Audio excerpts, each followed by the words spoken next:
where I'm at. It's 6 where you're at, right, Cody? Yep. 9 for Gus. Yes, sir. Gus gets to sleep in. Tuesday. That's All my right.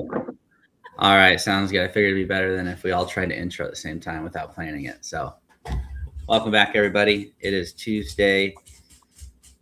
I had a video that it went off, and it was about retirement and being able to retire in my 20s. And that got more views than I've ever gotten before. So I figured, what if we just talk about the math behind retirement? I saw a little post on, doom scrolling online, and it said, what would you rather have, 10 grand a month or retire at 40? I'm like, I feel like people don't understand how to retire. What do you guys think about that? Have you seen this where people just literally don't understand what it takes to retire? Because I see that again and again where people are like, if I could just retire at 40, and they don't even know how to describe what that would mean.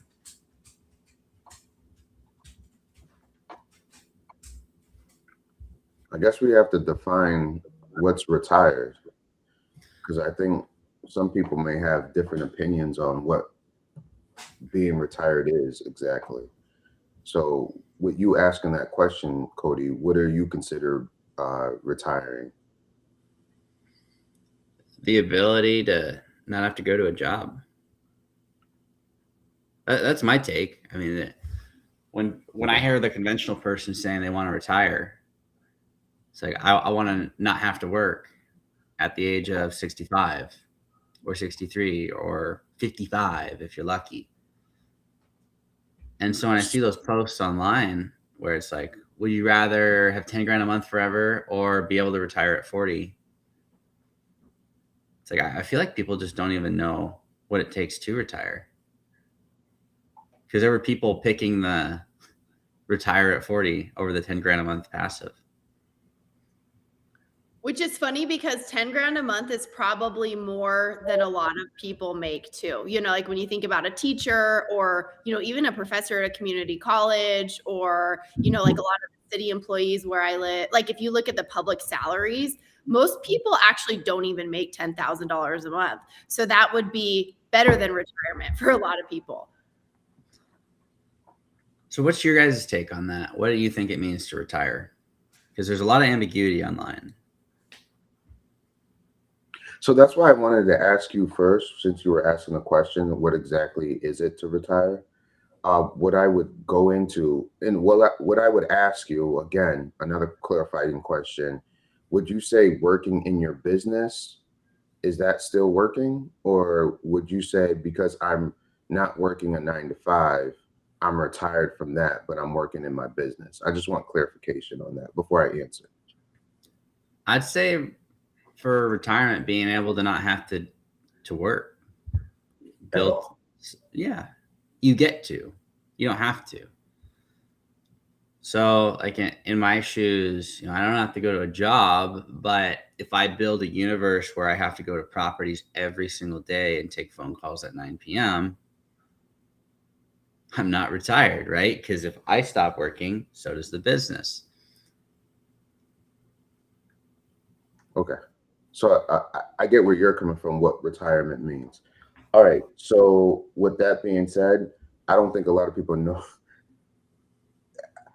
I think what they think retirement is in the general public, maybe not so much real estate, is being 60, 65, 70, and you're receiving your, whatever check, your retirement checks and things along those lines.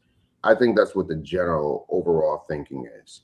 So when someone hears that question, $10,000 or retire at 40, they're already trained in their mind what retirement looks like. And they're thinking, if I could retire at 40 instead of 65 and receive those benefits, that's I much rather do that, because that's pushing things up 25 years. Now that's just for the overall mind. Now, when we're talking about $10,000, how many responsible adults spend over $10,000 a month? Maybe, anyone that I think is responsible, I don't think they're spending that much money.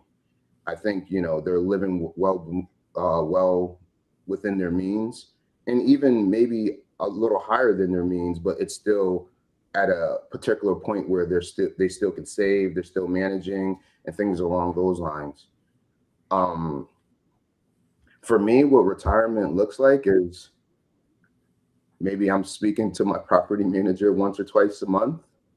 I see the money coming in my account, and I'm really focused maybe at that time. And it could be right now, but I think I would be calling it too early right now to retire. So I'm not retired at the age I'm at. I think within 5 years, even less. I think I could get there. But for me, it's still an uphill battle to get there because I don't think I'm there yet because my business is still in the survival mode. So if I say, yeah, I'm retiring next year, I'll be lying because I'm still on year 7 of my real estate next year will be 7 years. I'll be in my real estate portfolio. That's too early to say I'm retired. Where I really see when I'm retired after 10, 12, 15 years, that's what I think you're in that sweet spot. I don't know if I'm answering the question. I'm kind of like talking on all different Well, no, levels. this is good.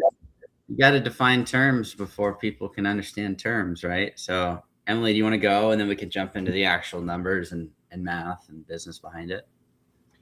I think your definition, Cody, is good, that you don't have to be involved. I think some people, and we've all, I think, had this conversation in the past. I know me and Gus have with different people, is not necessarily like we don't necessarily want to stop because we're enjoying what we're doing, but defining it as the ability to stop. So maybe you're at a point where the money is in a position where you could not move forward if you chose not to, but you still are, because people are like, oh, I thought you were retired, but then you're still actively doing stuff. The ability to say, okay, I'm done, or I'm stepping away. So just to define that for people, but you're still being involved because you choose to. I think that's a good definition. You want to go to work, you don't have to. So to actually be able to retire, what is the math that people should be doing?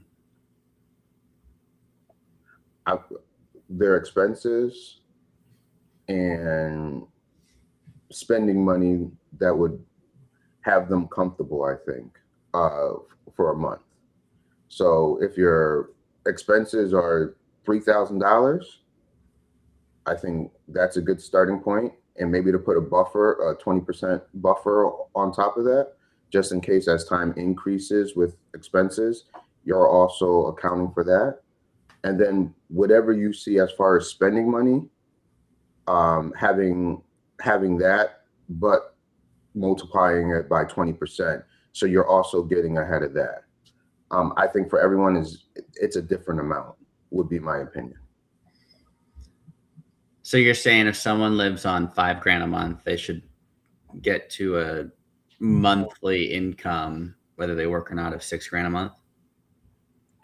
20% more?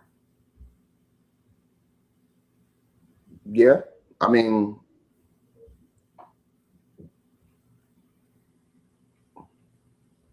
I guess it also depends do they have reserves? Do they have money in the account? Because that will play an important part to it also. But as far as those numbers, if they do have reserves, I don't see it as bad, as in my own opinion. I think you got to look at where that money's coming from too. You know, for us, for real estate, it might be a little bit different because we, for the most part, assume those assets are going to increase in value. But I think that if this was based on stock, and there's swings in real estate too. But I've known people that were ready to retire, or they thought they were, and then it was like right around that 2008 period where everything went down, and they were going to have to start liquidating and selling at a low. And they're like, if we sell at this low, we're realizing this loss versus if we can wait it out. So they actually deferred their retirement. So I think it depends on where that income flow is coming from too. Because if it's from stocks or even real estate, you might want to understand there might be a downswing where rents might have to go down. So you might want to be, like Gus said, a certain amount higher. So when those go down, you can absorb that. For sure. One thing that I like to do is I want to look at my annual cash flow goal. So if, let's say, someone wants 100,000 a year for retirement, whatever it may be, for how much money do I need to be able to survive and do what I want to do when I don't have to work? And I usually just take that number and divide it by 5%. That's my thought. It's like if I can get a 5% return on a dividend, no matter what it is, I choose real estate, but not everybody has to. Then that'll give me my number. So, for 100 grand, you need $2 million invested. For 200 grand, you need $4 million invested. And that doesn't have to be your own cash, but now you have to build a plan to get assets to get there. And so that's what I've seen a lot of people do here. And at least in Central Washington, they buy stuff that'll accumulate to that number that could produce a 5% return. And then they just let the tenants pay it off. And once they're there, they're done. And it adjusts for inflation, which is nice. And are you meaning people that are retired, Cody? That's what Yeah. you see them doing? That's what I see a lot of people that are retired doing. Yeah. So go ahead. Right. I think I'm on delay again. But are they involved in their business at all? Nope. Some are just completely hands off. And so some of them just have property management companies managing their stuff. And maybe that's why they get a 5% return instead of a 7 or an 8. But this seems to be the math here. It's going to be different everywhere. But they accumulate stuff, houses, duplexes, fourplexes. Their biggest asset was a 15-unit building that I ended up buying from them on a contract. And they took the rents and they snowballed down the debt. And now it's like a 5 cap, right? It's a 5% dividend on the value. So they just started getting about a 5% per year cash flow. And so if you reverse engineer the math, you just take whatever you want, divide it by 0.05. And that was the average for this market. It is crazy to see how hands-off you can be in that model. I don't know that that's what everybody wants to do, going completely debt-free. I know Emily and I talked about that a week ago. You could go debt-free almost if that's what you choose to do. Then you'd be retired from the agent biz, or you could.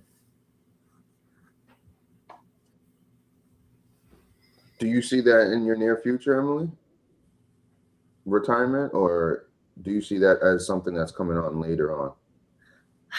We were talking about stair-stepping it. Well, this is kind of the way I'm seeing it, stair-stepping it a little bit, as far as almost, and this is the best way I can describe it, like, like getting to a point and then, okay, I want to get to this different tier of income. So me and Cody had talked about, rather than, because in my area, I mean, I know we have these calls and Cody talks about, hey, I'm buying this apartment complex. Hey, I'm buying this.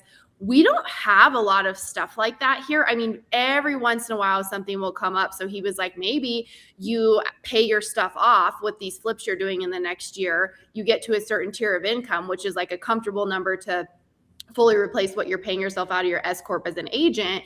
And then you move forward with whatever your next steps are. But then you have that income that replaces because I have a certain amount I pay myself out of my real estate brokerage every month. Well, we pay me, my husband, stuff like that. And that would replace that if I paid off some of my properties, which we've had. Most of our properties are on 15 and 20-year notes. So we could, if we really buckled down and flipped for the next year, pay most of those off. But then I would have like no cash, but I would have that income. And so it's kind of like, I thought, do I do that halfway, pay part of them off? Then that income's not quite there, but it's like 75% there. And then like drag it out a little bit. But that was something that we discussed as a potential option. And then like just moving forward, my thought would be I would then borrow against, which I'm doing anyway, because I have a good amount of equity in those rentals. I would just have like 100% equity, and then I could borrow against them to, scale up whatever direction I went next. But the cool thing is you have the pieces to get it. Oh, go ahead, Gus. No, go ahead, Cody. I was just saying you have the pieces to get more than enough cash flow to not have to do what you're doing. Yeah. Which was pretty cool. That was a cool takeaway for me to see after that discussion. Like you have everything you need to go from where you're at to not having to show homes if you don't want to show homes. Great spot to be. Yes. I was going to ask about paying your properties off. Wouldn't that go against, especially if you're still selling homes? Wouldn't that work against you to a degree because now you don't have um, the interest that you're paying on those to compensate the amount of money you coming from sales and things along those lines? Now, I'm not saying I'm a tax expert, but having debt on your properties does help when you're, doing your overall taxes, I would assume. Yeah, I think if you really look at it, and I am not a tax expert either. I'm not giving tax advice and this could be wrong. But for example, I was looking at some of my amortization schedules on some of my properties that have really low interest rates, which is great. And you think, okay, I don't want to give up this interest rate. But one thing, I'm going to go two directions with this. One thing Cody mentioned is what you could be doing with that money in one place versus another place. Cause I'm not going to pay them off and stop, right? It would be then I would then borrow against them. And then that would be something that I could deduct because you don't get taxed on, debt, right? So I would do lines of credit and then I would invest that money. But the other thing too is the interest I'm deducting, it's really not a whole, I mean, on some of them, like some of these properties I had during the times when interest rates were really good. And so it's like maybe a 3% interest rate. The amount I'm deducting annually, especially because these have been amortized over 15, 20 years, and some of them I'm 13 years in, the principal and interest, the interest I'm deducting is not a whole lot. I'm still getting the depreciation because I'm within that time period. So I still get that tax benefit, but the interest is not that great. Now I could see you saying, don't give up that interest rate for another interest rate. But I also think like if I'm so close to paying a couple of them off and I paid them off and then I went and did something else with that money, if I could make enough more to offset that money just sitting there, that because again, it would be like I get to this platform and then I do something else. Like, so that money still has velocity. I'm just doing something a little bit different than waiting till they're paid off. I'm just doing those last 5 to 7 years quicker. I don't know if that's right, but that's just kind of the way as I've thought through this, have looked at it. And something we had talked about, which is unique to Emily's position, and some people may be in this position too. She brought up it feels like golden handcuffs because she has a few mortgages that are at 3 and whatever percent, which is amazing. But she also doesn't have the financial freedom that she wants right now. It's all relative to your situation. You could be in someone else's goal and want to get somewhere else. So if she paid those off, you would have enough to live on based on what we discussed. Like there would be more than enough free cash flow. So it's like, you got to pick what you want. Do you want to be golden handcuffed with a small mortgage at 3%? Or do you want to have the freedom to say no on the weekends or on a Friday night? And you can do both. So that's cool. Craig said paying interest to avoid taxes is bad math.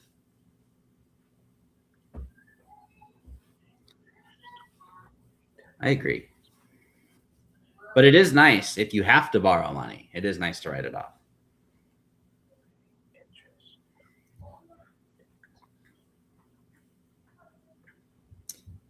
Just want to post this. I think Josh got to go back home, right? I think I saw his post that they were able to go back to their property from the fires. Well, that's good. Yeah. It's really smoky where I live. I can't imagine what it's like over there.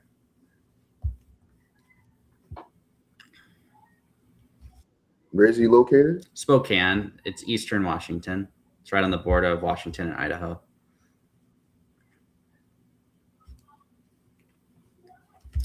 So as far as once you do the math to get to retirement, what would be your guys' strategy starting over? How would you maybe cutting expenses or growing income or getting a property, or what would you guys do as your first few steps to go from ground zero to getting closer to that financial freedom number or trying to get to retirement early? Let's say you're 40 years old.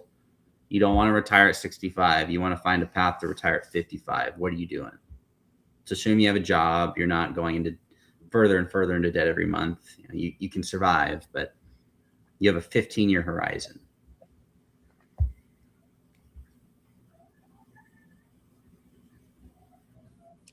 And am I in real estate? You are you, but you don't have real estate right now. You're just working a job. You know what you know. Like, what would you do? Because there's going to be people watching this trying to get advice from us, right?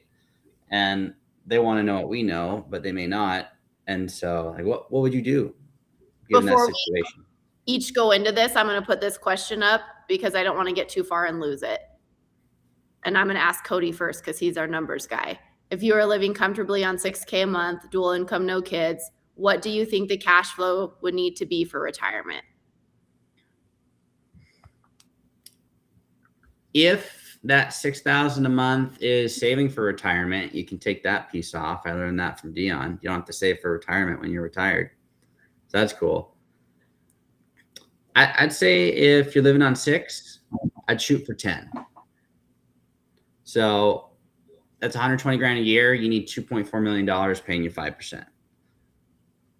In my market, I can buy C+ apartments for 100 grand a door, or that's what they're worth when they're stabilized right now anyway. So that would mean I need a 24 unit portfolio paid off, or a 48 unit portfolio at 50% leverage. That's the way I think about it. What do you think, Gus? I think it depends on who the person is, though. I think that plays a big determining factor. You know, I don't want to go out there and shoot a number on, and for all I know, he's the biggest subscriber. Not James, but just someone in general, the biggest subscriber of OnlyFans, and their OnlyFans bill is like $3,000 a month. You know what I mean? So I think better than us telling the people some type of math equation for you to figure out what is the best, what would be a good number for you for how you live in your spending habits. Because if I just say a number, what does that really mean at the end of the day? That's just my perception, and I don't really know who the person is. Well, for this person, the OnlyFans budget is factored into the 6K, so they're living comfortably on 6K a month.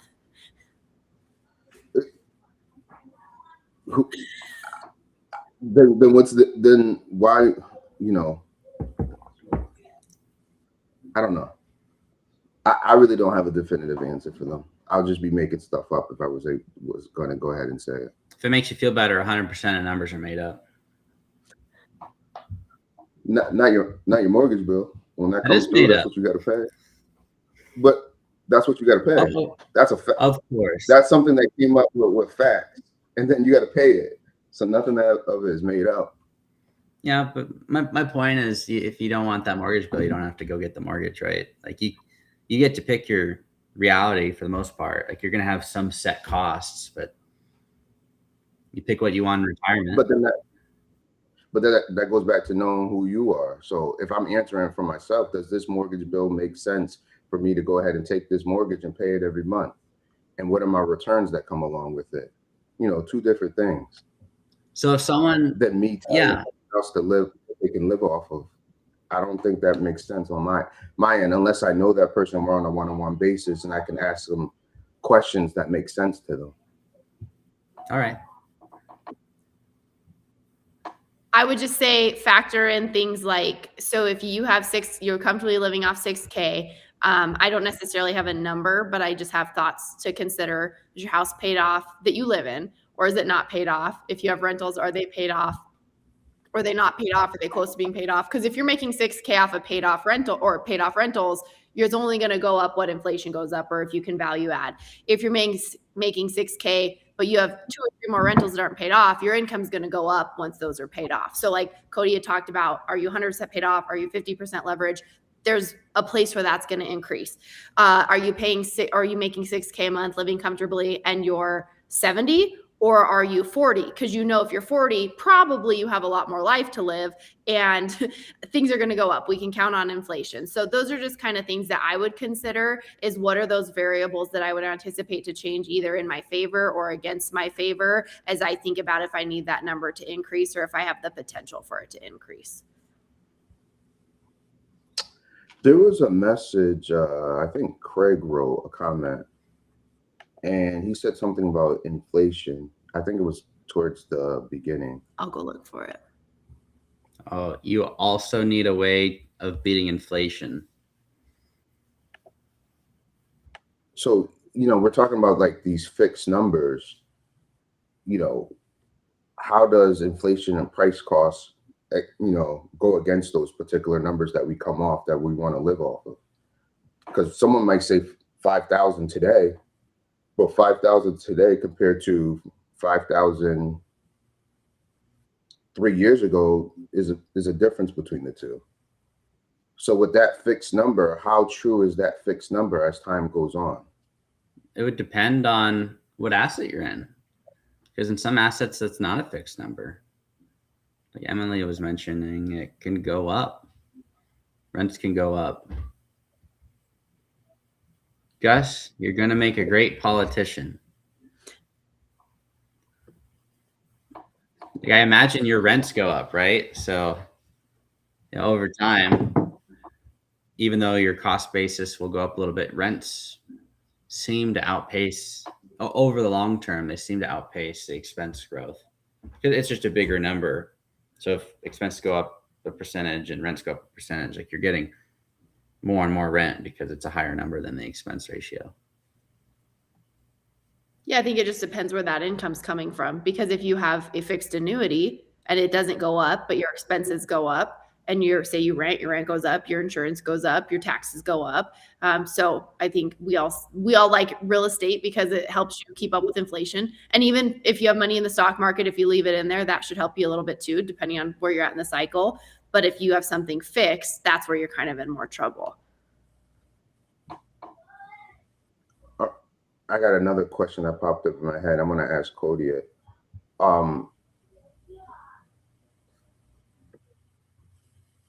Where you're at, I think I heard you speak on Zuber's podcast where you said I think the next step for you is you're going to want to add kids to the household.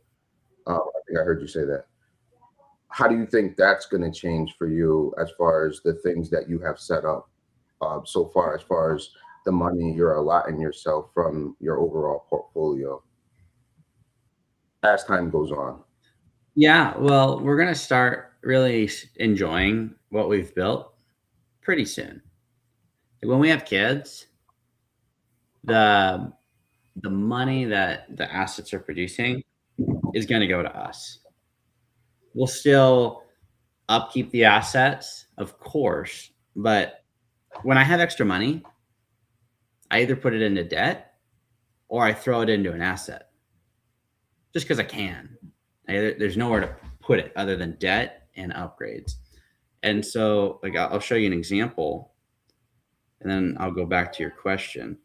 Texting with my handyman, I have the shower here. It's a tile shower. Oh, that's not going to show. Let's try again.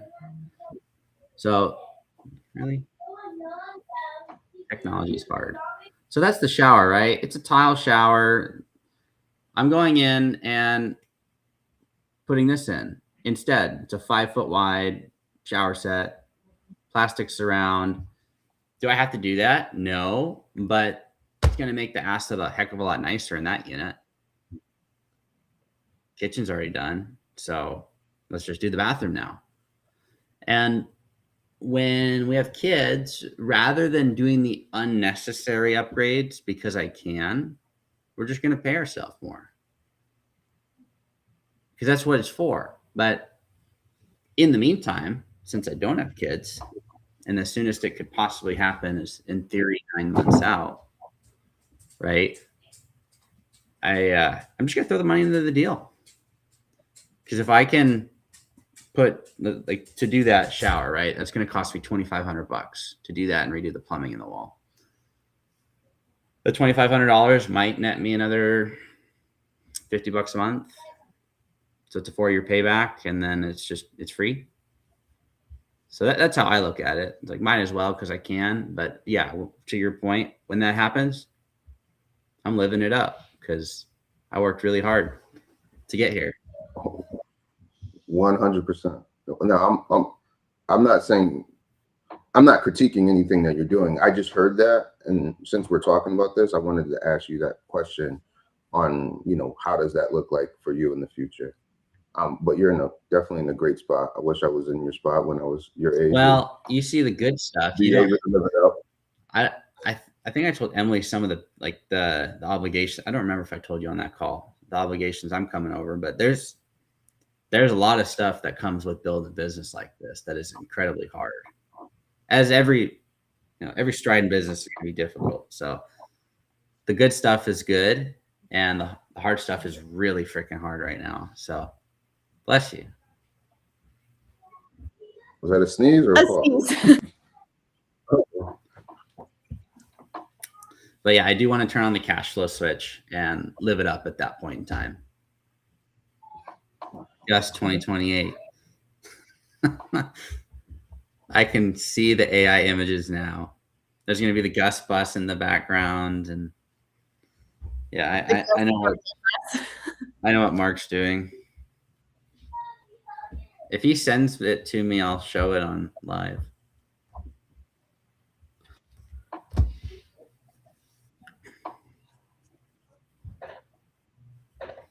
You guys have anything else you want to discuss today on retirement? Well, yeah, we didn't even get to the question that you had posed. I just wanted to get to the questions in the chat. So you had said if somebody was 40 years old, they had a 15-year horizon. So what are your parameters? They have a job, so they're not like starting in a big hole. They're kind of a basic middle class person. Like what would the plan be? We can go back to that. Yeah, let's do it. And my first thought would be do a budget. I didn't do a budget till I got married. I was always focused on make more money. And then I realized if you track your expenses, you save more. So I would start with a budget, knowing what I know now. After a budget, what would you guys do? I think the value is time. So if I'm working for 8 hours of the day, let's say it takes an hour for me to get there and back, maybe 2 hours to myself, 6 hours to clean. So what's that, 15 hours? No, 6 hours to sleep. I'm sorry, 6 hours to sleep. That's 15 hours out of a 24-hour day. That leaves me roughly 9 hours. Well, we even call it 7. That's 7 hours for me to go ahead and do something productive that may not cost a lot. And to me, something that I see that's of value is wholesaling to get you going.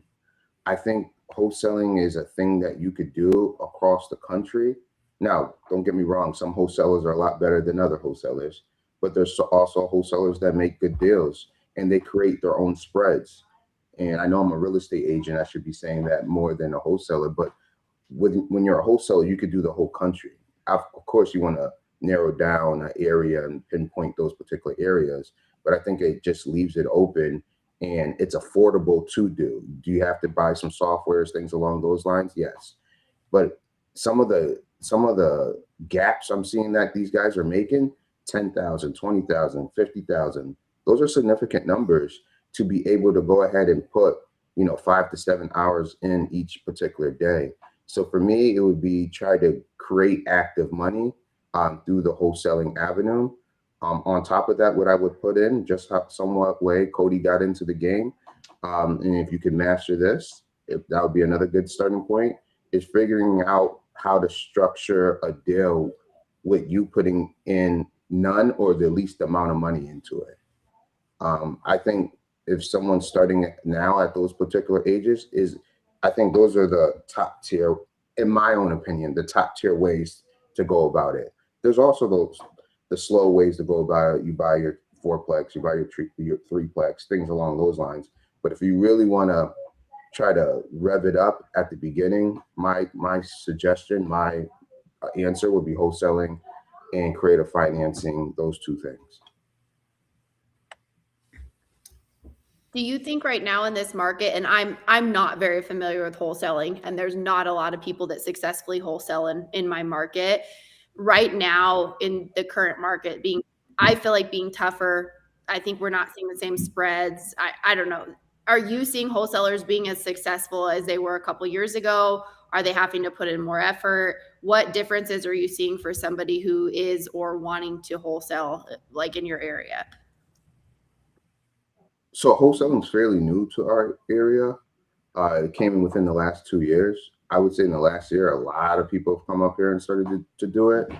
I think opportunities are harder to find, but the opportunities are still out there. And one of the key things I said is you could do this throughout the country. So how many people, how many 70-year-old ladies are looking to transition and get out of their position that they're in? If you're the first person to reach to them and are able to convince them and come up with a plan, that's money that you're going to be making. So I think it's extremely hard, but I think there's opportunities that are still out there. It depends on how hungry you are at the end of the day for making those opportunities work, is how I would put it. Because Emily, we could sit here and say being a real estate agent is it's hard now, but there's still people. Look at you're selling left and right. There's still people selling homes at the end of the day. So just because things have gone down doesn't mean those opportunities don't exist. It's just you have to work extremely harder for those opportunities to flourish. Cool. I don't know if I've actually done a wholesale. I might have done one ever. Those people work so hard. Like they do the dialer system, and I have a few buddies that do wholesale, and they make so much earned income. However, they're working all the time. So that's definitely going to be a job. And there's a lot of restrictions in certain states. Do you guys have that where you're at? In my state, not yet, but I know it's coming. My brother-in-law he owns a couple title companies throughout the state. He said he hates wholesalers with a passion. Maybe I shouldn't say stuff like that, but the title companies around here don't like wholesalers. So there's like this 2 companies that the wholesalers use because they're the only ones that are educated on how it works. Everyone else hates it with a passion. A story I heard is there was a particular deal. They worked 75 hours. So not working on the normal bank closings that they know are going to close. They were working on this particular deal for it to fall apart at the last minute, and everyone just throw their hands in the air like it's done. So they're saying it's a lot consuming of time and wasting of money when they're doing wholesale deals because they fall apart fairly quick. That they do. Well, and I think when I hear the title companies here talk about when it does happen, or agents, every once in a while we'll talk about one. I think there's a concern, especially from the title companies, about the ethics of it. And, does this little old lady who needs to sell her house understand that if she would have just listed it, she could have made $70,000 more? And I think there's a predatory aspect to it. And so I think the title companies are worried about the liability there. I think that I've heard certain times where, and this is just through the grapevine, not deals I've been involved with, so this might not be 100% accurate, that they want some sort of guarantee that the original seller is aware of the profit that the other person is making, and that needs to be disclosed, and just making sure they're covering, because how do you guys feel about that? Do you feel like it's predatory? Do you feel like it can be predatory? Where do you feel like the line is from business to predatory when you look at the practice? I mean, I've definitely shared thoughts on this years ago. I stepped away from that field a while ago, but I mean, I feel like any business can be viewed as predatory. Like, oh, I'm going to go buy this apartment building and raise the rent $300 on this poor person that can't move. It's cheaper to pay $300 than it is to move. And that could be predatory too, right? Like, you're just looking for opportunities. It's just who's holding the bag at the end of the day. But from the wholesaler's perspective, I mean, some people have a great deal. This is where I think it goes too far. Like, let's say it's worth 100 as is. That's what you're selling it for to someone. And then you have it under contract at 80, and then you beat them up pre-close to 70. You have a good deal, and then you take it even further just so you can make more money. I think that's definitely pushing it. And people do that all the time, which is obnoxious. You're just taking from the elderly to, like, there's so many rules and regulations now in Washington because people were doing that and abusing it and just taking money out of the pockets of the elderly and putting it into theirs. So, I mean, there's a fine line. If you're providing a service, you should get compensated. But I saw a wholesale fee of $200,000. That's a lot of money, right? And it doesn't even matter what asset it is. Like that, I think that one was a house. Like 200 grand. You didn't provide $200,000 worth of value. So there's definitely crossing the line. I think what we're not factoring in is the human element of how humans are in general. When I say that is, like, say in the jungle, there might be, I don't know what kind of animal, a gazelle. He was the strongest gazelle for quite some time. As that gazelle gets older and slower, there's going to be a young lion that's going to go ahead and catch that gazelle, and it's over for that gazelle. I think business, as bad as this is going to sound, is the same way. If you're not in tune of what's going on and keeping up with everything that's going on, the results are going to be someone younger and hungrier is looking to go ahead and take something away from you. And that's just, facts of life. When I was at the peak of being an agent, there was a whole bunch of other agents. I only looked at, oh, they're newbies, da da da da. Now they're at the top, and I'm barely doing transactions. Someone's always coming, and they're coming to take what's off your plate. So is it ethical? It's questionable, because if I talk to someone on the phone and they sign the documentations, what did I do wrong at the end of the day? I didn't do anything. I explained everything. Everything's there in writing. They decided to go ahead and sign the contract at the end of the day. As messed up as that sounds, keeping yourself sharp, understanding, don't trust everyone. This world is wicked. Sometimes we're in our own bubbles. We don't meet the people that are these wicked people, but there's a bunch of them out there. So not only you have to look out for the people that you're coming in contact with, but you also have to stay sharp on what you're doing, no matter how old you get, because it's never going to stop. The older you get, the more you become a target. And I mean that in all due respect when I say it. I'm just putting a realistic touch to it. But I also feel like we have to hold ourselves accountable in how we treat other people. I mean, I've never done any sort of wholesaling, but even as an agent or as an investor, I'll have people come to me and say, hey, I know you buy houses. This is what I want for this property, or would you do this? And literally, every time I have told somebody, listen, even if we list your house and you pay me a commission, you'll still make this much more, or I can buy it. It will be fast. It will be as is. You're not going to have the stress, but it's going to be this much less. Every single time I've told someone the reality of the numbers, except for one that I have under contract right now, because their priority was convenience, not numbers. They have always elected to list it because they have the full story. And so, like, I can sleep at night, and I have a good reputation in my community because when you send your grandma to me, I'm not going to snatch her soul out of her body, And so, like, I think there's a point where now if I tell you, hey, I'm going to make a profit on this, it's for a business, this is where I'm at. But if your little old grandma doesn't know what her house is worth because she bought it for $20 in a pack of cigarettes 75 years ago, and I make 80 grand off of her, like, I'm not sleeping because of that, And so, like, I also think we have a responsibility to not be horrendous people as well. Now, there are people that are predatory, so we do want to look out for our elderly family members and our elderly neighbors. I just don't want to be one of those people ever that's how I do my business. And that's why I just don't love, again, I think there's margins. I get the wholesalers do the work, but there's a point where it's predatory and you're taking advantage of somebody who just doesn't know. And yes, they should know, but as we see elderly people get taken advantage of more and more, they just don't.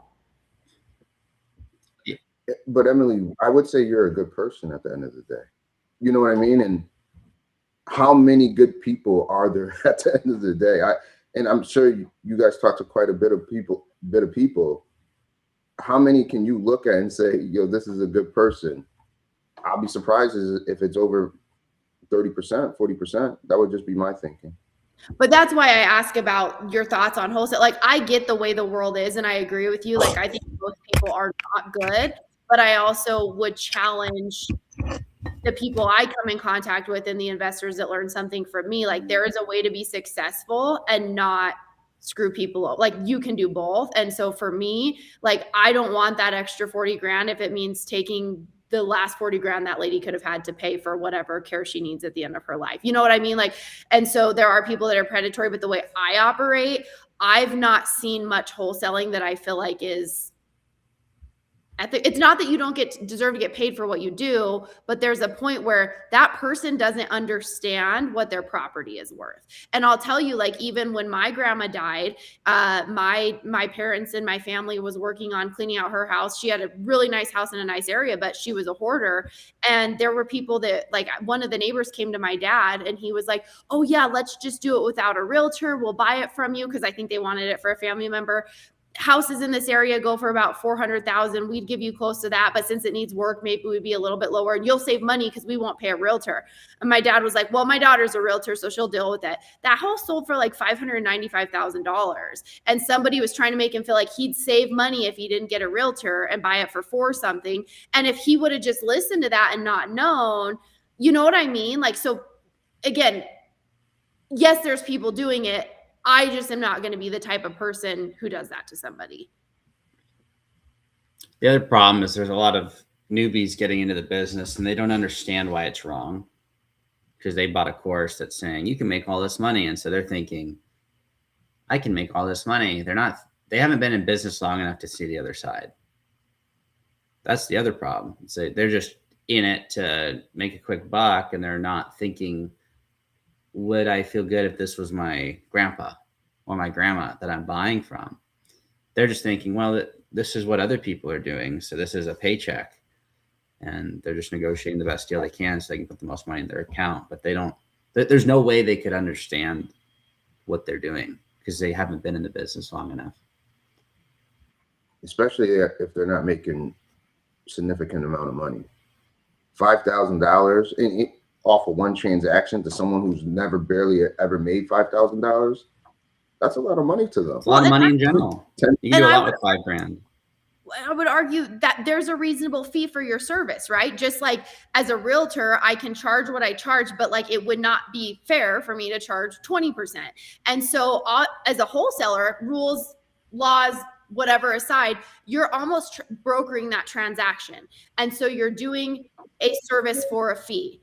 But if, like Cody was saying, if somebody on a house, not like a multi-unit complex, if somebody on a house is making a $20,000 or $200,000 delta because there was so much skin in the deal that the person selling wasn't aware of, is there not an ethical constraint to say, hold on, like, you know, like, again, I'm brokering this, maybe 20,000's fair, depending on the price, maybe 5,000's fair, depending on the price, whatever. But there is a delta that is just, it becomes a problem in my mind. Yeah, I saw a land deal that was also around that margin. My buddy locked it up for 8 and sold it for $1 million. I don't feel as bad on that because it's not like someone's house, but locking up for 800 grand and wholesaling it for $1 million, it's kind of that's a big delta, 25% markup.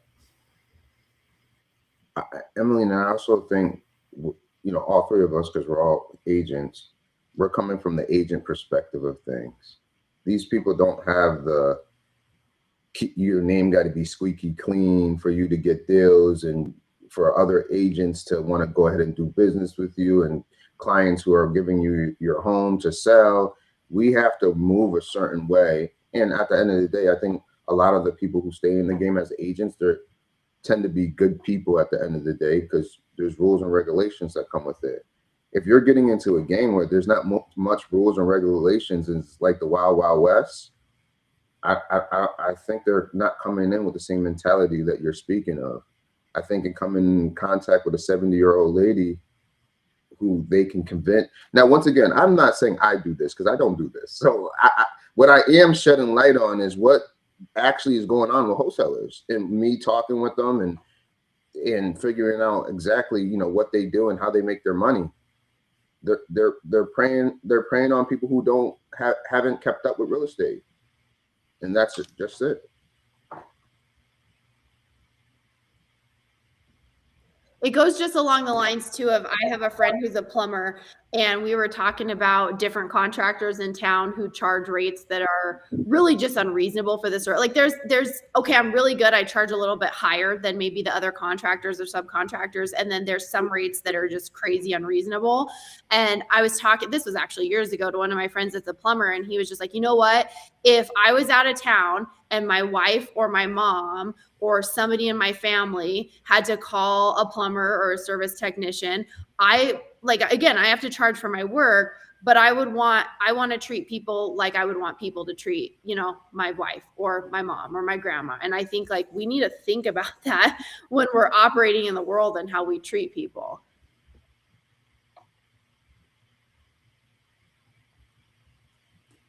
On that, I would recommend you read Deals on Wheels by Lonnie Scruggs. Great read. One of the first creative finance books I ever read. One of the only creative finance books I've ever read. And it seems like the books are getting ruined and destroyed because the price goes up every year. It used to be $100, and I think it's $400 to get that book. So it keeps going up, which is interesting. That said, that is the topic of the book. You buy the Deals on Wheels. You're buying cheap mobile homes in a park for $1,000, $2,000, $3,000, $5,000 cash. You can find deals like this even today. And then you turn around and you list it with owner financing on Marketplace. Let's say you buy it for $5,000 cash. The idea is you sell it on a contract for 15. You finance the tenant with 20% down, which is $3,000. You got 3 of your 5 back. You have $2,000 left in the deal.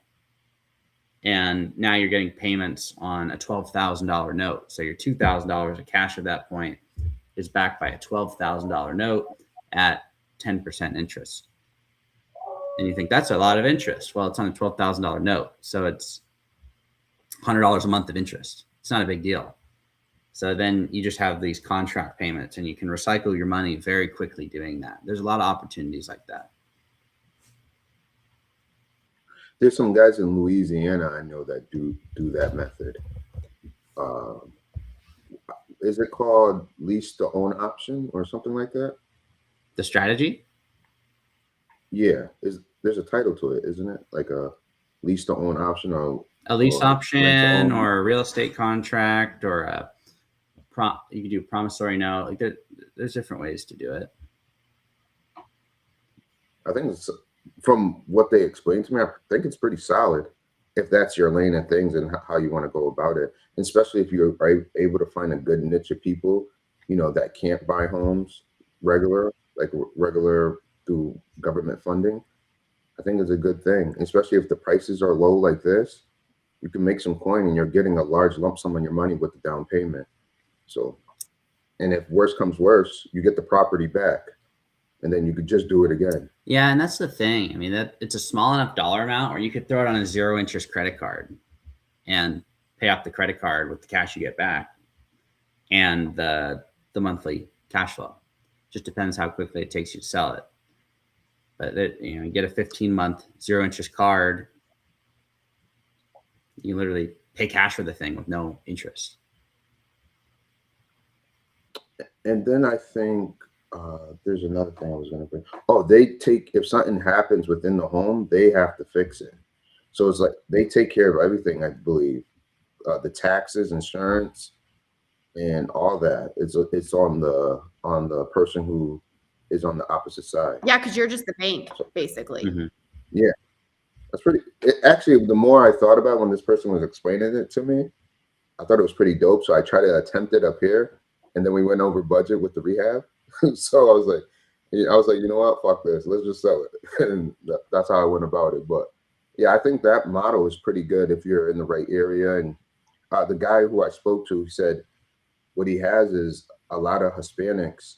They'll move in with like 10, 15 people, and each one he buys, they move in. One family settles in the one that they end up paying off, and they'll move into the next one that he does. Like the remaining family moves into the next one. So what they're doing is like moving house to house to house. To each family has their own place. I was like, man, you got the pipeline, you got the setup. It makes sense to me. That's awesome. You guys have anything else you want to share here? We talked about wholesaling. I think if I was starting over, I'd jump into the house hack for sure. It's a sacrifice. Maybe your partner doesn't want to do it, but if you want to get ahead and retire in 15 years, it doesn't really matter what you want to do at this point, because you do it now or you're going to do it when you're 55. You're going to sacrifice somewhere. So I would absolutely house hack. And then the one thing I would do different rather than scaling a crazy portfolio, I would look for either A, flips, or B, burr deals where I can rip money out above cost basis and then pay off the house hack.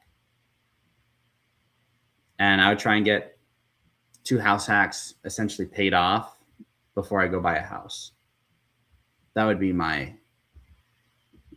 game plan, basically, if I started over today.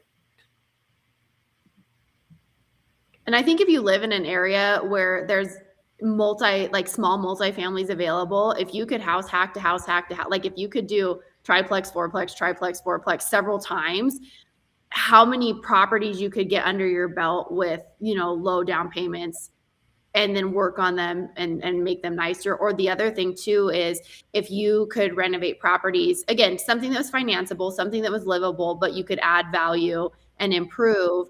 If you lived in a house, fixed it up, 2.5 years, owner occupant, sell it, 2.5 years, owner occupant, sell it, 2.5 years, owner occupant, sell it, you're not paying cap, depending on the gain, obviously $250 for a single person, $500 for a married couple. You could potentially be selling and just, I know people that have done that over their lives, just kind of put that on repeat, and they're making these gains that they're not paying taxes on, and they're basically living tax-free plus that profit, or tax, or living without rent, because at the end they have the profit and then they're not paying taxes on that gain. That's a good option too, if you don't necessarily want to share doors, but you could fix it up and sell it every 2.5 years. Cody, are you giving that advice to people in general? Because I thought the question was, with the skills and knowledge that we have now, what would be the things that we do? So are you telling me you would much rather go through that avenue compared to that's what I would do. Still try to create a financing deals together from the get-go with the knowledge that you already have? I would try and house hack. That would be the first buy that I do. And here's the reason. I did buy a deal creatively, 0 money down. And my cash out above cost basis, where it still cash flows, was $600,000. That's a lot of money, right? For most people.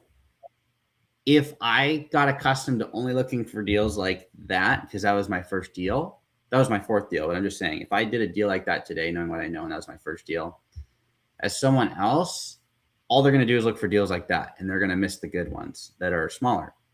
So what I would do is I would house hack first, and then I'd go look for deals like that, either that I can pull money out above cost basis, or that I can flip, take the money, and I would pay off the house hack. Because that $600,000, I paid $680 for a 12-plex. If I hadn't pulled a bunch of money out of it over the last few years to expand, which is part of the mistakes that I made, I could have had it just paid off.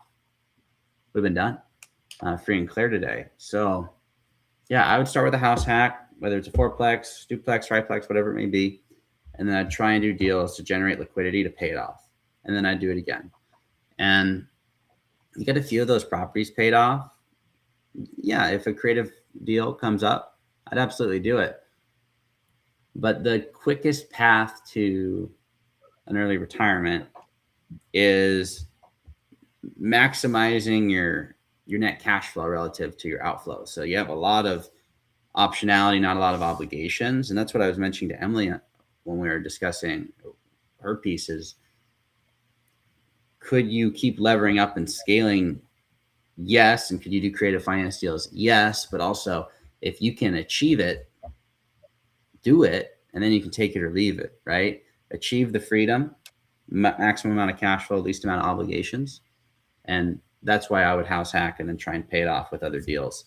Because now I have the true freedom and I can change it if I don't like it. Also, Cody, I got a live later today with your boy Brady. Is there anything that you want me to bring up or ask him on that particular live? I don't see a point.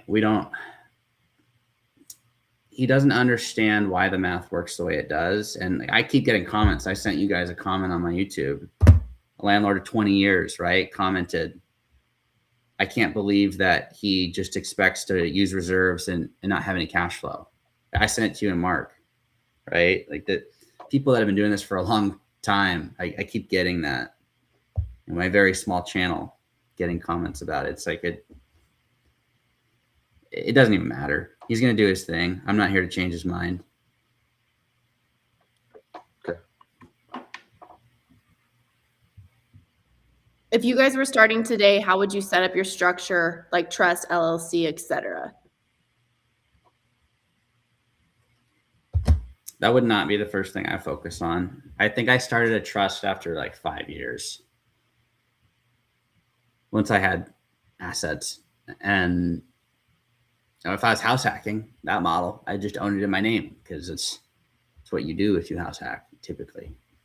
So that wouldn't be my first thing I look at. But after I get some assets, then yeah, I would spend some of the cash flow and hire a great attorney and have them set it all up.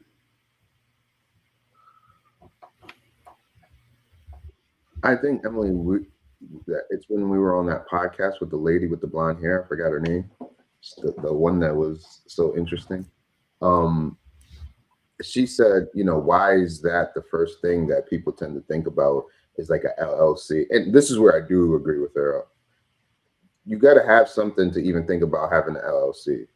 So the main focus is finding what Cody said, is finding the assets first. Let's get assets, and then we could talk about what comes after that. Let's focus on the underwriting first, then get asset, then talk about, LLC, trust, and all the things that come along with that. Let's put things in priority. That makes sense. I think that's one of the things where people start doing research and they get in communities and they kind of that analysis paralysis thing. All of people call me that want to get into real estate. Oh, I have my LLC. I have this. They have everything set up and they haven't even, and then they're like, oh, with the loan I'm doing, I can't even buy in an LLC. So I think that's one thing for people to think about. You're going to get much more favorable loans, especially if you're starting, if you just buy them in your name. I'm not giving legal advice. I'm not giving tax advice. I just know that I have seen people get LLCs and their lenders are like, nope, you need to buy this in your personal name. And so when you're getting started, and like Cody said, especially if we're talking about a house hack, you're going to be an owner occupant of a fourplex, triplex, duplex. You probably just need to start and then look at adjusting that. That's not legal advice as far as liability, but for the type of loan you want to get, you're probably going to start as in your primary name. Hey, Cody, I want to ask you a question while I still got you on Mm-hmm. here. Have you ever had, either you or a friend that you know, ever had where a bank called a note because they did some type of subject to or anything along those lines? Because I've never heard of them. Doesn't mean that they don't exist. I've just never spoken to anyone that said they ran into that type of situation. Or Emily, you too. My circle doesn't do that stuff for the most part. So it's not super relevant in like the assets that I'm dealing with. I'm not buying houses, and people typically aren't doing subject to in like the apartment building space. You can do it. There's a reason to do it. But there's also better ways to do it in that space. And it's just, I'm sure people are doing it somewhere. There's just not a lot of people doing that here. There's no reason to. Emily, have you heard of anyone where the bank has called the note? I've never heard of it happening, but as I hear people speaking of this, we always hear about almost all these, normal mortgages have an acceleration clause where they can call it if you breach. And so I don't think that they probably want to at a huge scale call a bunch of mortgages as more people are doing this. But when I think about all these people preaching subject to, again, when I think of the predatory nature, not thinking of the other side, what risk are we exposing these sellers to whose names are on the original note? And is this mortgage fraud if we're doing this and not reporting it? I mean, I think there's a lot of gray areas. So no, I haven't heard of it, but it could happen. I'm sure there's a clause in there that says they can't be doing what they're doing.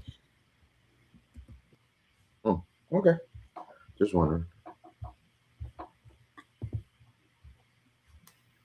Cool. Well, we went over an hour, so that's awesome. Yeah, hit the like button. Do the thing. All right. Anything else you guys want to add?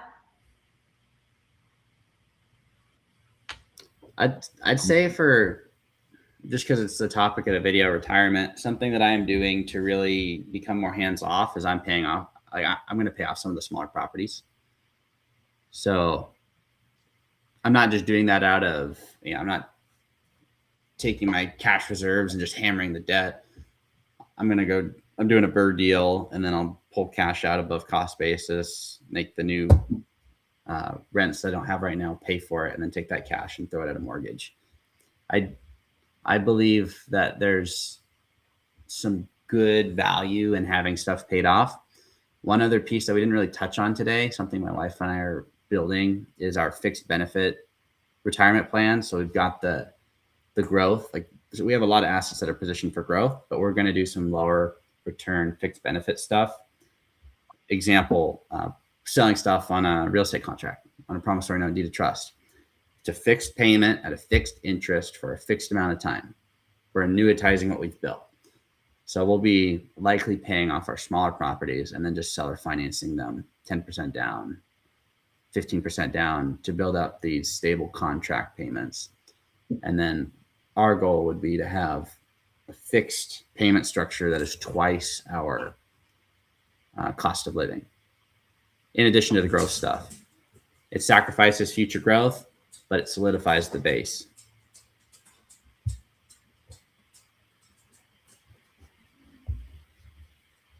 Okay.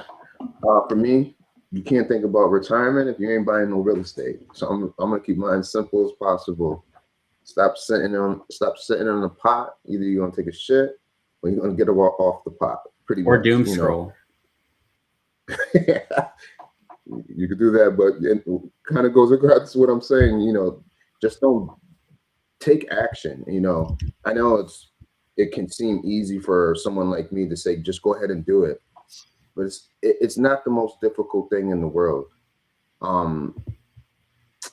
In my area, we're having a lot of disputes about what's going on locally, and what I'm seeing is a whole bunch of people talking about expenses and prices and things along those lines.